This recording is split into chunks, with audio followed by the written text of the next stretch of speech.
మరి ఆ పిల్లలు మంచి పిల్లలుగా తయారు కావాలి. కాబట్టి నేటి తల్లులందరూ కూడా అటువంటిది ఉండాలి. ఎందుకంటే ప్రేమచంద్ అనే ఒక నవల రచయిత అన్నాడు.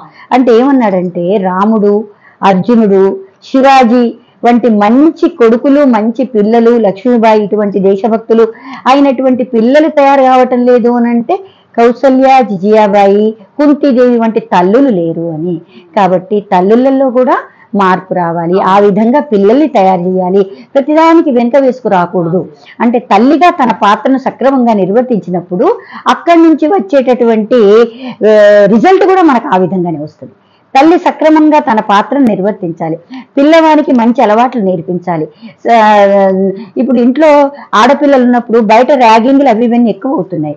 మరి అటువంటిప్పుడు అది తప్పురా నాన్న, ఇంట్లో ఎదిగిన చెల్లెలు ఉన్నది, అది ఏ విధంగానో బయట వాళ్ళందరూ ప్రతి తల్లి పూజనీయురాలే, ప్రతి స్త్రీ అమ్మే.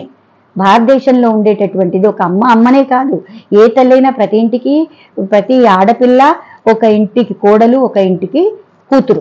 అయితే అన్ని బంధాలతోని ఉన్నటువంటి స్త్రీ ఆమె పుట్టింట్లో ఎంత గారాభంగా పెరిగినా కూడా ఆ ఇంట్లో మహారాణిగా ఉండి తన యొక్క ధైర్యంతోని, తన యొక్క అధికారంతోని, తన యొక్క వినయ విధేయతలతోని, శక్తి సామర్థ్యాలతోని ఆ ఇంటిని నడిపేయగలిగేటటువంటి సామర్థ్యాన్ని ఎదుర్కొంటుంది. అందుకే మన వివాహ వ్యవస్థలో ఆడపిల్లల కంటే మగపిల్లలకు 4-5 ఏళ్ళు పెద్దగా చూస్తారు.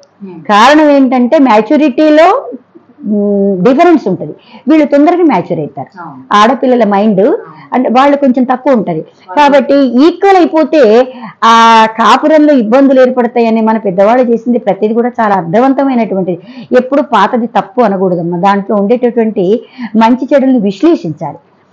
మన వాళ్ళు పెట్టినటువంటి ప్రతిది కూడా అంటే అమ్మ యొక్క గొప్పతనాన్ని, అంటే ప్రతి స్త్రీ గృహిణి నుంచి అమ్మగా. కాబట్టి అమ్మ యొక్క స్థానాన్ని ప్రతి వాళ్ళు గుర్తుంచుకోవాలి.